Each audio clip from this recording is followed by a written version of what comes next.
There was a listening session for Dreaming Out Loud, and you had mentioned 3 figures that you had recent experiences with. You mentioned Andre 3000, you mentioned Jay-Z, and you mentioned Lauyrn Hill.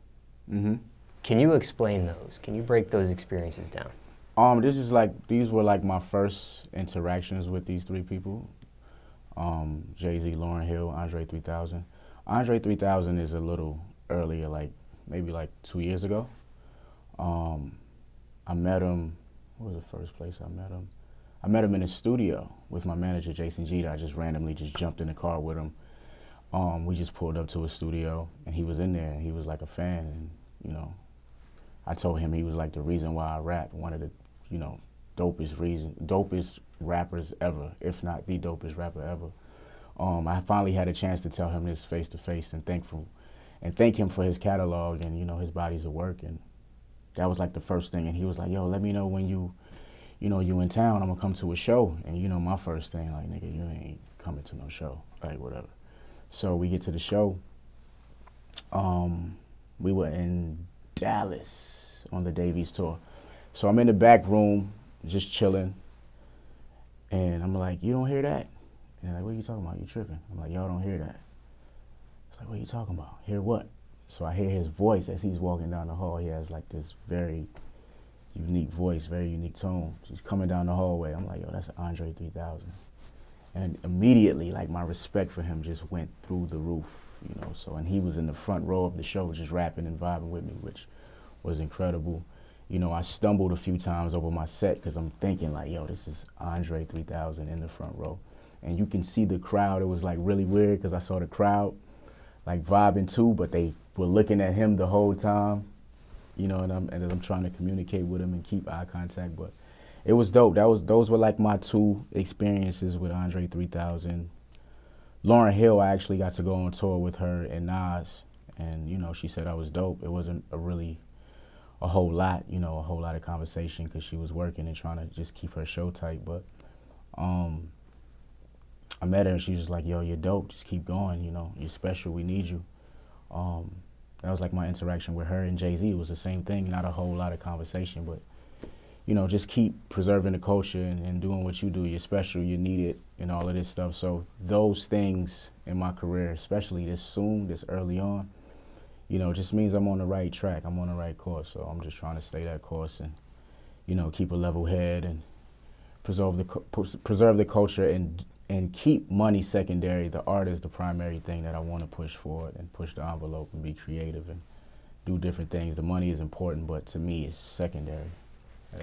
Where did the Jay-Z encounter take place? This was the Rock Nation brunch, February of last year. Okay. Yeah. Yep. That was like Grammy weekend or something? That was exactly, Grammy weekend, yep. Now, that was the LA? The Grammys in the LA? Exactly. In LA? Okay. Yeah, I went out there with Culture Republic. Shaka introduced us, yeah. Now, okay, the Andre 3000 experience, he said he was going to come to a show. From the time you had met him in the studio to the time he actually seen your actual show, how much time do you think passed between those 2 points? Between those 2 points, how much time had passed? He said he was going to come through, but yeah, you thought it was industry talk.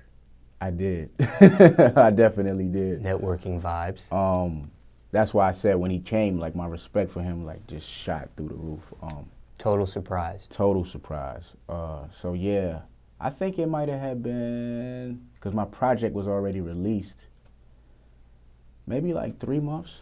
Yeah, maybe like 3 months. So it wasn't like your next show, he was right there, like your following show since that. Yeah, my following show was, you know, just a show that, you know, a random show out of town. I won't say the place because I don't know if he wants me to expose that place, but I might already said it, Dallas, but yeah, you said crazy. Dallas. Yeah, I did say Dallas, but yeah, it was. You know, we did the East Coast first. That's why I know it was 3 months. So yeah, it was like 3 months. Yeah. So okay, so before you even perform, this is when you see him come again. Yeah, he came to the back and he's so solid. He's like, you know, we should take a picture to let people know that I'm here and maybe a bigger crowd to come out because, you know, we were just starting and we were new.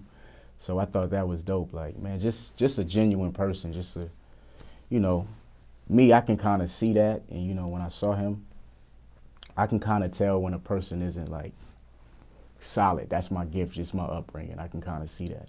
And so the first time I ever met him is always good energy, always good vibes, man. It's, you know, my respect for him just as a person is just through the roof. You know, he kept his word with the show, just good advice. You know, he has every right to, you know, come in a room and, you know, give you his ass to kiss, but he doesn't, you know, and for me, that means a lot. That goes far, that travels further than anything. Like, at the end of the day, he's human and he knows it. And, so it's just dope interaction. You know, this is somebody that I grew up listening to, whether it was Nas, Jay-Z, but Andre 3000, I would say more so than anybody, because his stories were super relatable to me. You know what I'm saying? Because he was from the South, so we had like identical things that we went through, you know. Yeah. Now, when you perform and you were on this tour, do you get nervous before you perform? On which tour? This tour that you said you did an East Coast leg first, then when he came to the show, this was me and Dave East. This was my first tour ever. This started, I would say, April 2016. So you're opening for Dave? So I'm opening for Dave East, and you said, how was my energy? Yeah, no. Were you nervous at this time when you were touring? Were you nervous before you performed? I wasn't really nervous. I was excited. Like, okay. I felt like, you know, I was older, so I felt like, I always call myself like a late bloomer, so I had time to like develop what I wanted to do and how I wanted the world to see me. So by the time I got on tour, I was just ready to show people what I had. It wasn't really a time to be nervous. It was just a time to prove a point. So I was just really excited. Yeah. Sometimes I do interviews with people and we talk about shows and performances and stuff, and some, even as many shows as they've done, they still get nervous. They still get nervous. I mean, yeah, that's a big part of it. I still get nervous. I'm not saying I didn't get nervous, but my first time, I just took it so serious. You know, that I was just ready to get out there. But I definitely get nervous. I feel like people who don't get nervous, you know, don't really care about it as much. If you care, you're going to get nervous. Yeah. Now, this particular show, since you knew Andre was going to be there, were you more nervous than... I didn't know, though. Well, I mean... I was surprised, yeah. He surprised you. Yeah. But then when you found out, okay, he's at your show now. Yeah. Did that make you nervous at that point? That definitely made me nervous. Like I said, I stumbled words, I messed up songs. It's kind of equivalent to like, all right, I'm a high school basketball player. Michael Jordan is sitting in the bleachers. I'm not really focusing on the game. So many thoughts are going through my head, but it takes a lot to get back in it. But I got back in it. I stumbled a few times, but it was just dope, man. He knew some of the words. That was like a dream of mine, a dream come true. You know, so yeah, very dope moment for me. Yeah. Just reflecting back, do you wish you didn't know he was there, period? Like maybe you wish you would have found out after the show? Would you think that would have made things easier, performance-wise, or? Definitely. I definitely think it would have made it easier, but I wouldn't trade that feeling of knowing he was in the crowd while I was on stage for anything else in the world. You know, so I'm glad I did know. It was like, I probably would never be able to experience that again. It wouldn't be the same thing. So if he came to a different show, or just that being the first show just really made it special. You know? Yeah. You did mention Nas, and you went on a tour with Lauyrn Hill and Nas. Absolutely. Did you have any interaction with Nas? A lot of interaction with Nas. Some of the shows that were on the tour, he did some shows outside of the tour that, you know, I was like on with him. Okay. He was super dope, extremely dope, got to sit with him. But before the tour, I was on another tour in 2017 with Ab-Soul. And I remember like we were headed to New Orleans.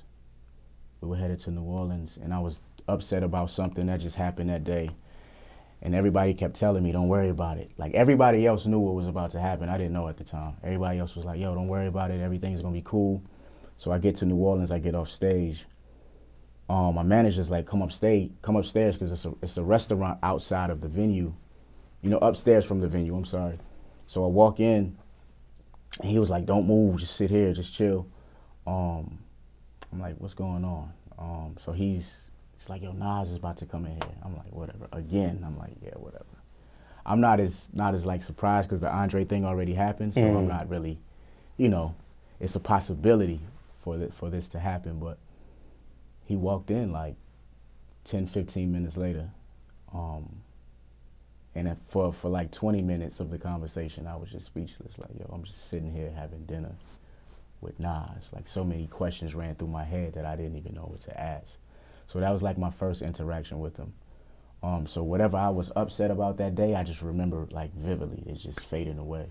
And us just talking and having conversations, me getting his, you know, his input on hip hop and how he feel about the current state of hip hop.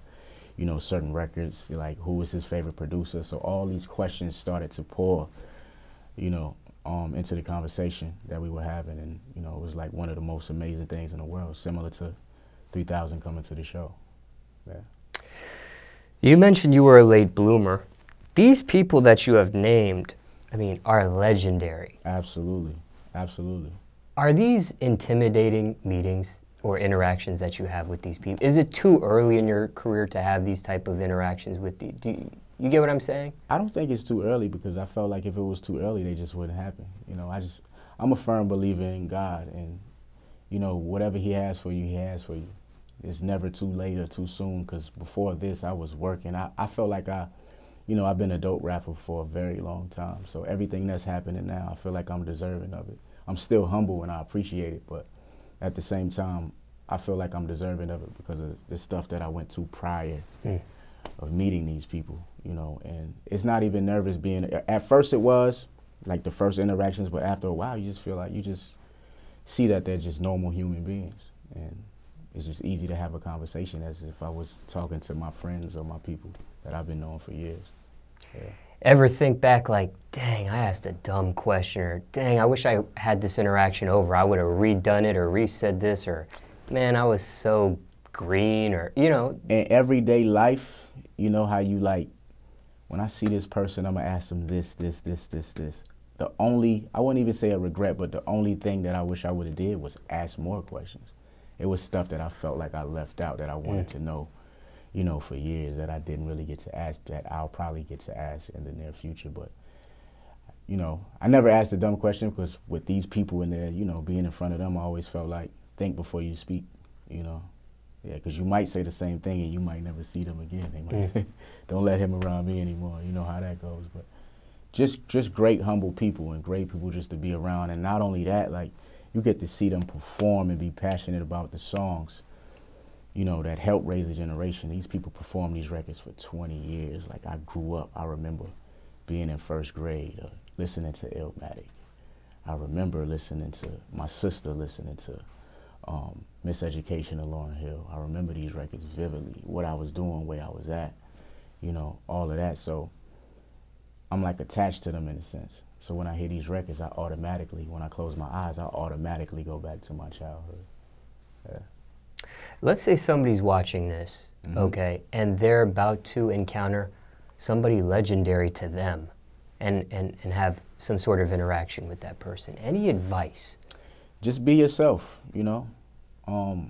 Don't try to be something you're not. Don't try to act like something you're not to impress these people. Just be who you are. Either they're going to either love you or, you know, like I said, not want you around them again. My advice is just be who you are, you know, but be respectful, be humble, and appreciate being around these great people. Learn something.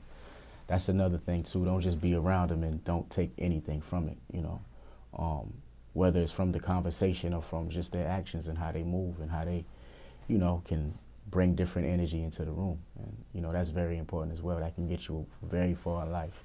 And those are different things that I learned from people, you know. Yeah.